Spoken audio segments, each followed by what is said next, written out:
பிரியமானவர்களே, இயேசு கிறிஸ்துவின் நாமத்தில் நான் உங்களை வாழ்த்துகிறேன். இது குட் ஃப்ரைடே, பெரிய வெள்ளி என்று சொல்லப்படுகிற இயேசு மரித்ததை நினைவு கூறுகிற ஒரு நாள் இது. இயேசு கல்வாரி சிலுவையிலே அவர் இரத்த சிந்தி மரித்தார், 3வது நாள் உயிரோடு எழுந்தார். அவருடைய மரணத்தை நினைவு கூறும்படியாக உலகமெங்கும் இந்த நாளிலே அவருடைய சிலுவை பாடுகளை தியானிக்கிற ஒரு நாளாக இருக்கிறது. இங்க நீங்க பாக்குறீங்க ஒரு காட்சியை, கபாலஸ்தலம் என்கிற இடத்துல இயேசு சிலுவையில் அறையப்பட்டார் என்று வேதத்தில் சொல்லப்பட்டிருக்கிறது. எருசலேமிலே கபாலஸ்தலம் என்கிற இடம், கபாலம் என்பது மனுஷனுடைய மண்டை ஓடு என்று அர்த்தம். ஒரு மண்டை போடு போன்ற அமைப்புள்ள ஒரு மலை, அந்த ஒரு சின்ன மலை, அதுல தான் இயேசு சிலுவையில் அறையப்பட்டார். அதனால்தான் அது கபாலஸ்தலம் என்று அழைக்கப்படுகிறது. இதே மாதிரி நாங்க இதை நால்மாவடியில செஞ்சு வச்சிருக்கிறோம். எருசலேமிலே தான் ஒரிஜினல் இருக்கிறது. நம்முடைய நால்மாவடியில் இருக்கிற தேவனுடைய தோட்டம் என்ற ஒரு அழகான தோட்டத்தை ஆண்டவர் தந்திருக்கிறார். அதை ஜெப தோட்டமாய் உருவாக்கி வைத்திருக்கிறோம். இங்கே தேசத்தை குறித்த, மாநிலங்களுக்கு ஜெப குறிப்பெல்லாம் இருக்கும். ஜனங்கள் தினந்தோறும் இங்கே ஜெபிக்கிறாங்க. இந்த இடத்துல முழுஇரவு ஜெபம், அது மாதிரி சுகமளிக்கிற கூட்டம் எல்லாம் நடைபெறும். அநேகர் ஜனங்கள் இங்கே ஆசீர்வதிக்கப்படுவாங்க. அந்த இடத்துல தான் இந்த மாதிரி கோல்கதா மலை போன்ற அமைப்பை நாங்கள் உருவாக்கி வைத்திருக்கிறோம். இங்கே நால்மாவடி வரும்போது தேவனுடைய தோட்டத்துக்கு வாங்க, நீங்க பார்க்கணும். இந்த இடத்துல நீங்க ஜெபிப்பதற்கான ஒரு அபிஷேகத்தை கர்த்தர் உங்களுக்கு தருவார். சரி, இந்த நாள் ஆண்டவர் எனக்கு என்ன வசனம் வைத்திருக்கிறார் கேட்குறீங்களா? ரோமர் 5ஆம் அதிகாரம் 8ஆம் வசனம், நாம் பாவிகளாய் இருக்கையில் கிறிஸ்து நமக்காக மரித்ததினாலே தேவன் நம்மேல் வைத்த தமது அன்பை விளங்க பண்ணுகிறார். வானத்தை பூமி உண்டாக்கின தேவன் உங்களை நேசிக்கிறார், என்னை நேசிக்கிறார், நம்மீது அன்பு கூர்ந்திருக்கிறார். நான் உன்னை நேசிக்கிறேன்னு வெறுமனே சொன்னா போதுமா? அன்பு கிரியையிலே வெளிப்படுத்தப்பட வேண்டும். நான் உன்னை நேசிக்கிறேன் சொல்றதுனால அந்த அன்பின் ஆசீர்வாதத்தை உணர்ந்து கொள்ள முடியாது.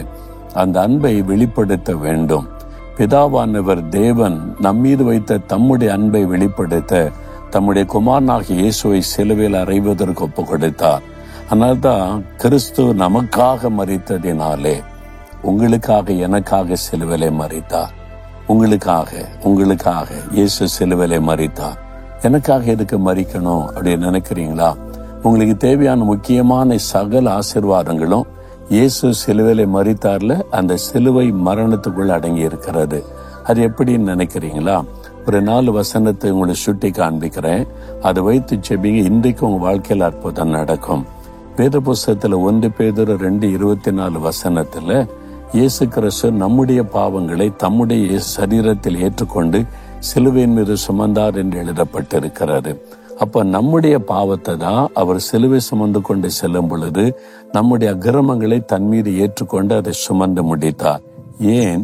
நம்முடைய பாவங்களை மன்னித்து நமக்கு சமாதானம் அருள, நம்முடைய அக்கிரமங்கள் மீறுதல்கள் எல்லாவற்றையும் சுமந்து நமக்காகவே சிலுவையில் இரத்தம் சிந்தி மரித்து விட்டார். நீங்க இந்த விசுவாசத்தை ஜெபிக்கும் போது சமாதானம் உண்டாகும், பாவ மன்னிப்பின் நிச்சயம் உண்டாகும், ஒரு பெரிய மகிழ்ச்சி உண்டாகும். மத்தேயு 8ஆம் அதிகாரம் 17ஆம் வசனத்துல இயேசு நம்முடைய பலவீனங்களை ஏற்றுக்கொண்டு நம்முடைய நோய்களை சிலுவையில சுமந்தார் என்று எழுதப்பட்டிருக்கிறது. அப்போ நம்முடைய சரீர பலவீனம், நம்முடைய நோய்களை இந்த சிலுவையில இயேசு சுமந்து விட்டார். எதற்காக? அவருடைய தழும்புகளால் நம்மை குணமாக்க. அப்ப நம்முடைய வியாதியை நீக்கி சுகமாக்க சிலுவையில நம்முடைய நோய்களை சுமந்து விட்டார். அதை விசுவாசித்து சிலுவையை நினைத்து ஜெபிக்கும் போது வியாதிகள், எப்பேற்பட்ட வியாதியை மாறி சுகம் உண்டாக்கிவிடும். 3வது கலாத்தியர் 3:13 நீங்கள் வாசிக்கும் போது இயேசு கிறிஸ்து சிலுவையிலே நம்முடைய சாபங்களை ஏற்றுக்கொண்டார். மரத்திலே தூக்கப்பட்ட எவனு சபிக்கப்பட்டவன் என்று எழுதியிருக்கிறபடி இயேசு நமக்காக சிலுவையில சாபம் ஆனார் என்று எழுதப்பட்டிருக்கிறது. பாருங்க, அந்த சிலுவையில இயேசு தொங்கும் போது தலையிலே முள்முடி சுட்டப்பட்டாரு. அந்த முற்கள் சாபத்தை குறிக்கும். சாபத்தினாலே உலகத்திலே தோன்றினதான் முற்கள். அப்ப நம்முடைய வாழ்க்கையில ஏதோ ஒரு சாபம், பரம்பரை சாபமா இருக்கலாம். நீங்க செய்த ஒரு பாவம் சாபமாக அது உங்களுடைய வாழ்க்கையை தொடர்ந்து கொண்டிருக்கலாம். ஒரு பாதிப்பு, ஒரு நிம்மதியும் இல்லை, ஒரு ஆசீர்வாதம் இல்லை, ஒரு நன்மையை காண முடியல, எல்லா அவமான, நிந்தை, தடைகள் என்று சொல்லி என்ன சாபமோ என்று கலங்கலாம். எந்த சாபத்தை மாற்றக்கூடிய வல்லமை இயேசு சிலுவையில சிந்தின ரத்தத்திற்கு உண்டு. அதற்குத்தான் அவர் சாபத்தை சுமந்தார். அதை விசுவாசித்து ஜெபிச்சீங்கன்னா உங்க வாழ்க்கையில் இருக்கிற சாபக்கட்டுகள் நீங்கி ஆசீர்வாதம் உண்டாகிவிடும். அதே மாதிரி ஏசாயா 53:4 இயேசு நம்முடைய பாடுகளை ஏற்றுக்கொண்டு துக்கங்களை சிலுவையில சுமந்தார். அதான் நம்முடைய பாடுகள், பிரச்சனைகள், துக்கங்கள், அவமானங்கள், நிந்தைகள் எல்லாவற்றையும் சிலுவையில சுமந்தார். இன்னைக்கு ஏதோ பாடுகள் மத்தியில் இருக்கிறீங்க, நிந்தை, நெருக்கம், அவமானத்துக்கு நடுவில் அந்த சிலுவை பாருங்க, எல்லாத்தையும் அதுல இயேசு சுமந்துட்டார். உங்களுக்காக அன்று சொல்ல, என் மகளே உனக்காக எல்லாத்தையும் நான் சிலுவையில சுமந்து முடிச்சிட்டேன்.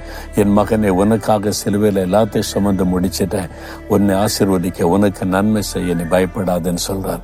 விசுவாசத்தோடு இயேசுவை சிலுவையில எனக்காக எல்லாவற்றையும் செய்து முடித்தீர். அந்த சிலுவையில சிந்தின ரத்தம், நீர் ஏற்றுக்கொண்ட காயங்கள், நீர் ஏற்றுக்கொண்ட முள்முடி, என்ற சாபங்களை ஏற்றுக்கொண்டதை விசுவாசிக்கிறேன். இன்றைக்கு என் வாழ்க்கையில் இருக்கிற பாவங்கள், சாபங்கள், வியாதிகள், பயங்கள், கலக்கங்கள் எல்லாம் மாறட்டும். இயேசுவின் ரத்தத்தினால ஜெயம் உண்டாகட்டும் சொல்லி பாருங்க. இந்த நிமிஷத்துல உங்களுடைய வாழ்க்கையில ஒரு மாற்றம், உள்ளத்தில் ஒரு மாற்றம் வரும். சொல்றீங்களா? அப்படியே சொல்லுங்க. இயேசுவே, எனக்காக என்னுடைய இடத்தில் சிலுவையிலே நீர் மரித்தீர். என் பாவத்தை சுமந்தீர், சாபத்தை சுமந்தீர், வியாதிகளை சுமந்தீர், என்னுடைய நிந்தை, அவமானம் எல்லாவற்றையும் சுமந்தீர்.